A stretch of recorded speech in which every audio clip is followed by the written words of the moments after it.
السلام علیکم ورحمۃ اللہ وبرکاتہ۔ بسم اللہ الرحمن الرحیم، الحمد للہ وکفی وسلام علی عبادہ الذین اصطفی، اما بعد۔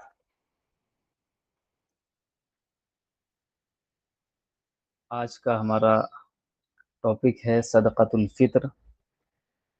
جس کو ہم فطرہ بھی بولتے ہیں۔ عام طور پر عید کے آس پاس اس کو ادا کیا جاتا ہے،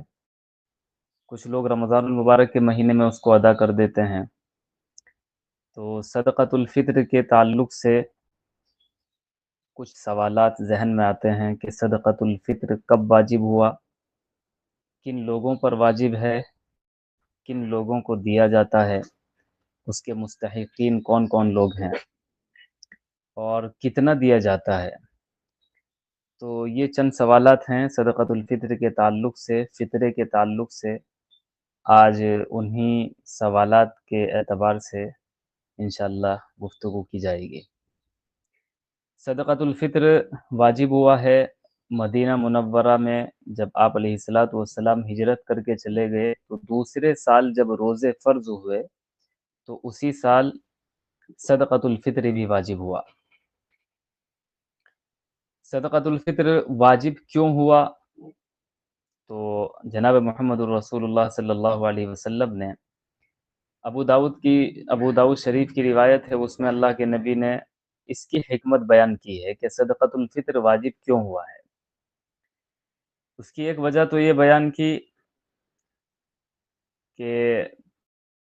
طہرۃ للصائمین من اللغو والرفث اور وطعمۃ للمساکین، دوسری وجہ یہ بیان کی کہ روزے کی حالت میں روزے دار سے بہت ساری بھول چوک ہو جاتی ہیں۔ بھول چوک کا مطلب یہ ہے کہ بہت سارے ایسے کام ہو جاتے ہیں کہ جن سے روزے کا جو مقصد ہے یا تو وہ حاصل نہیں ہوتا یا اس کے حصول میں کمی آ جاتی ہے۔ یہ جو چیزیں روزے کی رکھنے کے ممنوعات میں سے ہیں، روزہ رکھنے کے بعد میں یہ کام نہیں کرنا، خاص طور سے ویسے بھی نہیں کرنا ہے، یعنی بہت سارے کام بغیر روزے کے بھی جائز نہیں ہوتے ہیں، لیکن روزے کی حالت میں کی جائیں اگر وہ کام تو اس کی کراہیت مزید بڑھ جاتی ہے۔ تو بہت سارے کام ایسے ہو جاتے ہیں، بد زبانی ہو جاتی ہے، بد نظری ہو جاتی ہے، اور بہت ساری چیزیں روزہ رکھنے کے بعد انسان کی طرف سے ایسے کام پیش آ جاتے ہیں یا وہ کر گزرتا ہے کہ جو روزے کے منافی ہیں، روزے کے مقصد کے منافی ہوتے ہیں، جن کی وجہ سے روزے کے اندر اور اس کے ثواب کے اندر کہیں نہ کہیں کمی آ جاتی ہے۔ تو یہ جو صدقۃ الفطر دیا جاتا ہے تو یہ اس انسان کے روزے میں جو کمی آئی ہے اس کو پورا کرتا ہے اور اس کو پورا کرنے کا ایک ذریعہ ہوتا ہے۔ اسی طریقے سے وطعمۃ للمساکین، جو مسکین ہوتے ہیں، غریب ہوتے ہیں، کمزور ہوتے ہیں، اور ضروریات زندگی کے اسباب جن کے پاس یا تو ہوتے نہیں یا بہت کم ہوتے ہیں، اور جو اپنی عید یعنی جو ایک تہوار آتا ہے رمضان المبارک کے بعد، عید الفطر، تو اس میں اپنے بچوں کی ضروریات اور اس خوشی کے موقع پر بہت ساری ضروریات انسان کے سامنے ہوتی ہیں، تو بہت سارے لوگ ان ضروریات کو پورا کرنے سے عاجز رہتے ہیں، قاصر رہتے ہیں، اسباب نہیں ہوتے ہیں، پیسہ نہیں ہوتا ہے۔ تو اللہ تبارک و تعالیٰ نے صدقۃ الفطر کو واجب کیا ہے تاکہ آپ مساکین کو یہ دے دیں، اور پھر جو ضروریات ہیں ان کی، وہ مساکین ان ضروریات کو اس کے ذریعے سے مکمل کر لیں، پورا کر لیں، اور اس خوشی میں خوشی خوشی وہ بھی شرکت کر لیں، اور عید الفطر میں اچھے انداز سے اپنی ضروریات کو مکمل کرنے کے ساتھ وہ اس خوشی اور اس تہوار کے موقع پر خوشیاں منائیں۔ اس لیے اللہ تبارک و تعالیٰ نے صدقۃ الفطر کو واجب فرمایا ہے۔ تو دو بنیادی وجہ ہوئی۔ ایک بنیادی وجہ تو یہ ہوئی کہ بہت سارے کام جو روزے کی حالت میں ہم کر گزرتے ہیں اور جن کی وجہ سے روزے کے ثواب میں کہیں نہ کہیں کمی آ جاتی ہے اور کراہیت آ جاتی ہے، تو وہ روح کی پاکیزگی کا ایک ذریعہ ہے صدقۃ الفطر کی ادائیگی۔ اور اس کے ساتھ ساتھ جو مساکین ہیں، غربا ہیں، اور جو اس موقع پر اپنی ضروریات زندگی کو مکمل کرنے سے قاصر ہیں، عاجز ہیں، اور ان کے پاس بہت اسباب اور ذرائع وغیرہ موجود نہیں ہیں، تو صدقۃ الفطر دینے کے بعد کچھ نہ کچھ کسی حد تک ان کی ضروریات پوری ہو جاتی ہیں، اور وہ پھر اپنی خوشی میں بھی شرکت کر لیتے ہیں۔ اس وجہ سے اللہ تعالیٰ نے اس کو واجب کیا ہے۔ کن لوگوں پر صدقۃ الفطر واجب ہوتا ہے؟ تو جو بھی مسلمان ہیں، چاہے وہ غلام ہو یا آزاد ہو، مرد ہو یا عورت ہو، بشرطے کہ وہ صاحب نصاب ہو، بشرطے کہ وہ صاحب نصاب ہو تو اس پر صدقۃ الفطر واجب ہے۔ اچھا، یہاں پر زکوٰۃ کے وجوب میں اور صدقۃ الفطر کے واجب ہونے میں تھوڑا سا فرق ہے۔ زکوٰۃ میں بتایا گیا تھا کہ جس آدمی کے پاس سونا چاندی، مال تجارت یعنی بزنس کا سامان اور بیلنس ہو، یا ان میں سے کچھ چیزیں ہوں یا ساری کی ساری ہوں، اور ان کے سب قیمت ملانے کے بعد 52.5 تولہ چاندی کے برابر وہ قیمت بیٹھ جاتی ہے، ہو جاتی ہے، تو اس آدمی پر سال گزرنے کے بعد زکوٰۃ واجب ہو جاتی ہے۔ صدقۃ الفطر کے واجب ہونے میں تھوڑا سا فرق ہے، معمولی سا فرق ہے، یعنی یہ چاروں چیزیں کسی کے پاس ہو یا ان میں سے کچھ ہو، اور صدقۃ الفطر میں ایک چیز اور ایڈ کی جائے گی، وہ یہ ہے کہ جو ہمارے پاس سامان ہے، ساز و سامان ہے اور ضرورت سے زائد ہے، تو اس کی قیمت بھی جوڑیں گے، اس کی قیمت بھی ایڈ کریں گے۔ زکوٰۃ والے نصاب میں ضروریات زندگی کے جو سامان ہیں، اسباب ہیں، ان سے زائد جو سامان ہوگا ان کی قیمت نہیں جڑے گی۔ ہاں، اگر وہ بزنس کا سامان ہے تو پھر تو جڑے گا، لیکن اگر وہ استعمال کا ہے لیکن استعمال میں آتا نہیں ہے تو پھر اس کی قیمت زکوٰۃ والے نصاب میں نہیں جوڑتے۔ البتہ صدقۃ الفطر کے نصاب میں اس کی قیمت بھی جڑتی ہے، اور وہ سب ملا کے اگر 52.5 تولہ چاندی کی قیمت کے برابر ہو جاتا ہے تو اس آدمی پر صدقۃ الفطر واجب ہو جاتا ہے۔ تو جو آدمی عید الفطر کی صبح صادق یعنی صبح کو اتنے مال کا مالک ہو کہ جتنے مال کی 52.5 تولہ چاندی آ جاتی ہے، اور اس میں کیا کیا جڑے گا؟ سونا چاندی، بزنس کا سامان، بیلنس، اور اس کے علاوہ ضرورت سے زائد سامان جو گھروں کے اندر ہمارے رکھا ہوا ہے وہ بھی جڑے گا۔ زکوٰۃ والے مسئلے میں یہ ضرورت سے زائد سامان جو گھروں میں ہوتا ہے یہ نہیں ہوتا ہے۔ تو یہ سب جڑنے کے بعد اگر آدمی عید الفطر کے دن اتنی مالیت کا مالک ہوتا ہے تو پھر اس پر صدقۃ الفطر واجب ہو جاتا ہے۔ دوسرا فرق ایک اور ہے، وہ یہ ہے کہ زکوٰۃ کے اندر سال کا گزرنا شرط ہے، لیکن صدقۃ الفطر کے واجب ہونے میں سال کا گزرنا شرط نہیں ہے۔ ایک آدمی پہلے سے غریب ہے، اب وہ صاحب نصاب بنا تو فوری طور پر زکوٰۃ واجب نہیں ہوگی، بلکہ اس پر سال جب گزر جائے گا تب زکوٰۃ واجب ہوگی۔ لیکن اگر یہی مسئلہ پیش آئے عید سے پہلے کہ آدمی پہلے غریب تھا، اب وہ صاحب نصاب بنا ہے، اور عید الفطر جب آئی تو وہ صاحب نصاب تھا، تو اب صدقۃ الفطر اس پر واجب ہو جائے گا، یہاں پر سال کے گزرنے کی کوئی شرط نہیں ہے۔ تو بہرحال جو آدمی صاحب نصاب ہوگا تو اس پر صدقۃ الفطر واجب ہوگا، چاہے وہ مرد ہو، چاہے وہ عورت ہو، چاہے وہ بچہ ہو، اور چاہے وہ آزاد ہو یا چاہے وہ غلام ہو، بشرطے کہ وہ مسلمان ہونا چاہیے۔ اب یہاں پر جو خواتین ہیں تو وہ بھی صاحب نصاب ہوتی ہیں، ان کے پاس زیورات ہوتے ہیں یا کچھ اور مال ہوتا ہے۔ مرد حضرات ہوتے ہیں وہ بھی صاحب نصاب ہوتے ہیں۔ اگر ایسا ہے کہ مرد صاحب نصاب نہیں ہے لیکن عورت صاحب نصاب ہے تو صدقۃ الفطر عورت پر واجب ہوگا، مرد پر واجب نہیں ہوگا۔ یا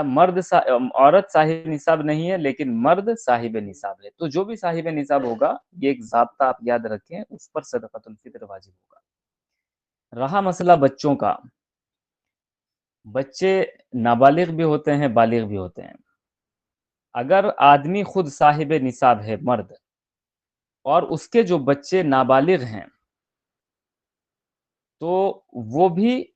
چونکہ اس کا باپ صاحب نصاب ہے تو نابالغ بچے بھی صاحب نصاب سمجھے جائیں گے، اور اس آدمی پر اپنے نابالغ بچوں کا صدقۃ الفطر نکالنا بھی واجب ہوگا۔ لیکن اگر بچے نابالغ نہیں ہیں بلکہ بالغ ہیں تو پھر یہ دیکھا جائے گا کہ بالغ ہونے کے بعد وہ صاحب نصاب ہیں یا نہیں ہے۔ اگر وہ صاحب نصاب ہے تو اس پر صدقۃ الفطر واجب ہوگا، نہیں ہے تو واجب نہیں ہوگا۔ لیکن اگر پھر بھی واجب نہ ہو اور اس کے باپ وغیرہ اس کی طرف سے صدقۃ الفطر ادا کر دیں تو یہ ادائیگی ہو جاتی ہے۔ ہمارے یہاں پر عام ماحول یہی ہے کہ جو گھر کا بڑا ہوتا ہے، والد ہوتے ہیں، تو وہ اپنی اہلیہ، اپنے بچوں سب کی طرف سے وہ صدقۃ الفطر ادا کر دیتے ہیں، تو بہرحال یہ ان کا ایک احسان ہے، ادا ہو جاتا ہے۔ اگر بچہ نابالغ ہے تب تو ان کی ذمہ داری ہے، لیکن اگر بچہ بالغ ہو جائے تو ان کی ذمہ داری نہیں ہے شرعی اعتبار سے، لیکن پھر بھی اگر وہ ادا کر رہے ہیں تو ان کا احسان ہے۔ اسی طرح اہلیہ کی طرف سے بھی ادا کر دیا جاتا ہے، اگرچہ وہ چیز ان پر واجب نہیں ہے، لیکن بہرحال ادا ہوتا ہے، ادا کرتے ہیں تو وہ ادا ہو جاتا ہے۔ تو یہ ایک ضابطہ ہے کہ جو آدمی صاحب نصاب ہو اس پر صدقۃ الفطر واجب ہوتا ہے۔ صدقۃ الفطر کن کن چیزوں سے دیا جاتا ہے اور کتنا دیا جاتا ہے؟ جناب محمد الرسول اللہ صلی اللہ علیہ وسلم کے زمانے میں 5 چیزوں سے صدقۃ الفطر ادا کیا جاتا تھا۔ ان میں سے ایک گیہوں ہے، ایک جو ہے، ایک پنیر ہے، ایک کھجور ہے، ایک کشمش ہے۔ اگر گیہوں اور آٹے سے ہم صدقۃ الفطر ادا کرنا چاہیں تو تقریباً 1.25 کلو ادا کریں گے۔ اگر ہمیں گیہوں دینے ہیں تو 2.25 کلو گیہوں دے دیں ہم، یا 2.25 کلو گیہوں کی جو بازاری قیمت ہے، بازاری ریٹ ہے اس کا، اتنی قیمت ہم کسی غریب آدمی کو دے دیں۔ اور اگر ہم جو سے ادا کرنا چاہتے ہیں، کھجور سے ادا کرنا چاہتے ہیں، کشمش سے ادا کرنا چاہتے ہیں، پنیر کے سے ادا کرنا چاہتے ہیں، تو پھر ان کا جو وزن ہے وہ 2.25 کلو نہیں ہے، بلکہ ان کا وزن اب ہو جائے گا تقریباً 3.5 کلو۔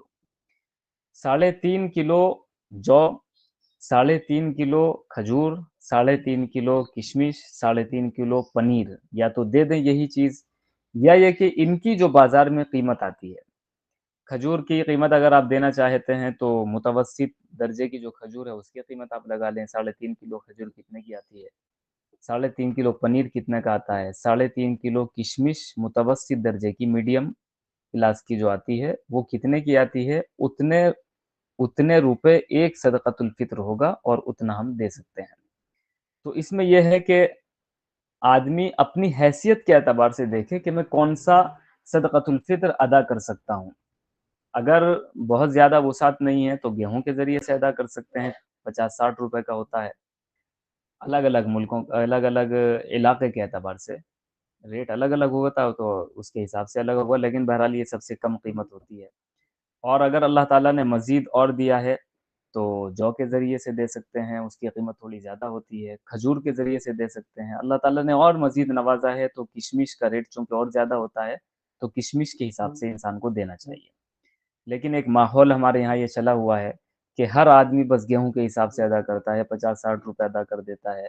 چاہے وہ کتنا مالدار آدمی ہو لیکن وہ بھی 50-60 روپے ادا کرتا ہے۔ یہ مناسب نہیں ہے، بہتر نہیں ہے، بلکہ اللہ نے جس حیثیت کا بنایا ہے اس حیثیت سے انسان کو دینا چاہیے، اور اللہ تعالیٰ پسند کرتے ہیں، ان اللہ یحب ان یرا اثر نعمتہ، کہ اللہ تعالیٰ کو یہ بات پسند ہے کہ اللہ تعالیٰ کی نعمت کا اثر ظاہر ہو، یعنی استعمال کرنے میں بھی چیزیں ایسی استعمال کریں جو اگر اللہ نے دیا ہے تو اعلیٰ کوالٹی کی چیزیں استعمال کریں، اچھی چیزیں استعمال کریں، اور اسی طرح دینے کا جب مسئلہ آئے صدقہ وغیرہ تو اس میں بھی اعلیٰ سے اعلیٰ سخاوت کا اظہار کرنا چاہیے۔ تو اس لیے جس کو اللہ تعالیٰ نے مزید نوازا ہے تو ان کو کھجور یا کشمش وغیرہ کے ذریعے سے صدقۃ الفطر ادا کرنا چاہیے۔ اب سوال یہ ہے کہ صدقۃ الفطر کن کو دیا جائے گا؟ تو صدقۃ الفطر کے مصارف، یعنی جن کو ادا کرنا ہے وہی لوگ ہیں کہ جن کو زکوٰۃ دی جاتی ہے، یعنی جو مستحق کے زکوٰۃ ہیں وہی صدقۃ الفطر کے بھی مستحق ہیں، یعنی مسلمان ہو، جو مسکین ہو، جو صاحب نصاب نہ ہو، تو ان کو زکوٰۃ بھی دی جاتی ہے، ان کو صدقۃ الفطر بھی دیا جاتا ہے۔ غیر مسلم کو صدقۃ الفطر ادا نہیں کر سکتے، نفلی صدقات ان کو دے سکتے ہیں، لیکن واجبی صدقات جو ہیں وہ ان کو نہیں چلتا ہے۔ کتنا دیں؟ تو بہتر یہ ہے کہ کم از کم ایک صدقۃ الفطر ایک آدمی کو دے دیں۔ اگر آدھا آدھا دیا، مثلاً اگر 50 روپے کا ایک فطرہ بیٹھتا ہے تو 25 ایک کو دے دیے، 25 ایک کو دے دیے، تو یہ بھی ادا تو ہو جائے گا، لیکن بہتر نہیں ہے۔ بہتر یہ ہے کہ کم از کم ایک فطرہ تو ایک آدمی کو پہنچے تاکہ تھوڑی بہت ضرورت اس کی پوری ہو جائے، تو اس لیے یہ مناسب ہے، ایک سے زیادہ بھی دے سکتے ہیں۔ ایک مسئلہ یہ آتا ہے کہ ایک آدمی مثلا ہندوستان کا رہنے والا ہے اور وہ کہیں دوسری جگہ پر مقیم ہے، کہیں اور رہتا ہے، دوسری جگہ رہتا ہے، اب وہ صدقۃ الفطر دینا چاہتا ہے اپنا بھی اور اپنے بچوں کا بھی، اور جہاں رہ رہا ہے وہاں دینا چاہتا ہے یا اپنے یہاں دینا چاہتا ہے، تو پھر وہ کس حساب سے صدقۃ الفطر ادا کرے گا؟ یہاں کی قیمت کے اعتبار سے یا جہاں پر ہے وہ وہاں کی قیمت کے اعتبار سے؟ تو اس سلسلے میں دونوں طریقے کے راستے اس کے لیے ہیں کہ وہ چاہے تو اپنے جہاں اصل وطن ہے اس کی قیمت کے اعتبار سے دے، اور یہ بھی اس کو اختیار ہے کہ جہاں پر وہ فی الحال ہے مقیم ہے اس کے حساب سے وہاں کی قیمت کے اعتبار سے دے، لیکن بہتر یہ ہے کہ جس میں فقراء کا زیادہ نفع ہو، جس میں مسکینوں کا غریبوں کا زیادہ فائدہ ہو، وہ والی قیمت اس کو دینی چاہیے۔ مثلا جہاں وہ مقیم ہے اگر وہاں کی قیمت کے اعتبار سے فطرہ زیادہ کا بیٹھ رہا ہے تو پھر اس کو وہاں کی قیمت کے اعتبار سے دینا چاہیے۔ یہاں کی قیمت کے اعتبار سے زیادہ اگر بیٹھ رہا ہے تو یہاں کی قیمت کے اعتبار سے دینا چاہیے، تو یہ بہتر ہے، لیکن بہرحال اس کو اختیار ہے کہ دونوں قیمتوں میں سے جس قیمت کے اعتبار سے وہ ادا کرنا چاہے اس کو ادا کر سکتا ہے۔ صدقۃ الفطر کب دینا چاہیے؟ رمضان المبارک میں دینا چاہیے یا رمضان المبارک سے پہلے دینا چاہیے یا عید الفطر کے دن عید کی نماز سے پہلے دینا چاہیے یا عید کی نماز کے بعد دینا چاہیے؟ صحیح وقت کیا ہے؟ تو اس کا سب سے اچھا وقت اور مستحب وقت یہ ہے کہ جب انسان عید کی نماز پڑھنے جائے تو عید کی نماز سے پہلے پہلے صدقۃ الفطر ادا کرے، یہ اس کی ادائیگی کا سب سے مستحب وقت ہے۔ لیکن چونکہ رمضان المبارک کے مہینے میں ثواب زیادہ ملتا ہے تو لوگ پہلے بھی ادا کرتے ہیں، تو اس کی بھی گنجائش ہے۔ اگر عید الفطر کے دن سے پہلے یعنی ماہ رمضان المبارک میں کوئی آدمی رمضان کی کسی بھی تاریخ میں صدقۃ الفطر کو ادا کرنا چاہے تو اس کی گنجائش ہے، وہ صدقۃ الفطر رمضان میں ادا کر سکتا ہے، اور عام طور پر لوگ کرتے بھی ہیں چونکہ رمضان کے مہینے میں اس کو ثواب زیادہ ملتا ہے۔ لیکن اگر رمضان المبارک کے مہینے سے پہلے کسی آدمی نے اپنا صدقۃ الفطر ادا کر دیا تو وہ ادا نہیں ہوگا، وہ درست نہیں ہوگا۔ اسی طریقے سے اگر کوئی آدمی عید کی نماز تک صدقۃ الفطر ادا نہیں کر پایا، فطرہ نہیں دیا، اس نے عید کی نماز بھی پڑھ لی، تو کیا عید کی نماز ہونے کے بعد اب وہ فطرہ اس سے ختم ہو جائے گا، یعنی فرضیت ساقط ہو جائے گی؟ تو ایسا نہیں ہے، عید کی نماز کے بعد اب اس کو وہ فطرہ ادا کرنا پڑے گا۔ ایسا نہیں ہے کہ اگر عید کی نماز ختم ہو گئی تو فطرہ ساقط ہو گیا، اب دینے کی ضرورت نہیں ہے، بلکہ بعد میں وہ اس کو دے گا، اور جب بھی دے گا وہ ادا ہی کہلائے گا۔ تو فطرہ دینے کا سب سے بہتر اور مستحب وقت یہی ہے کہ عید الفطر کے دن یعنی عید والے دن عید کی نماز سے پہلے پہلے اس کی ادائیگی ہو جائے،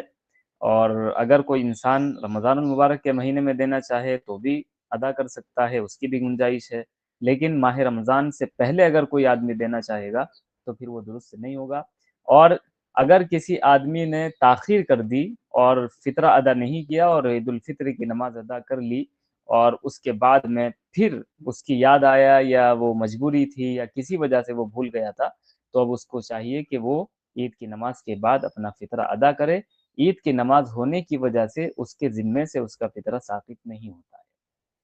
تو یہ چند مسائل تھے صدقۃ الفطر کے تعلق سے جو آپ حضرات کے سامنے آئے، کہ صدقۃ الفطر کب واجب ہوا، کن لوگوں پر واجب ہے، کن لوگوں کو دیا جاتا ہے، اور اس کا نصاب میں اور زکوٰۃ کے نصاب میں کیا فرق ہے معمولی سا، اور کس کی ذمہ داری ہوتی ہے کہ کون ادا کرے گا، یہ ساری باتیں تفصیل کے ساتھ آپ حضرات کے سامنے آئی۔ امید ہے کہ آپ لوگوں کے سمجھ میں آیا ہوگا۔ اللہ تعالی ہم سب کو صحیح سمجھ کے ساتھ عمل کی توفیق عطا فرمائے۔ وآخر دعوانا الحمد للہ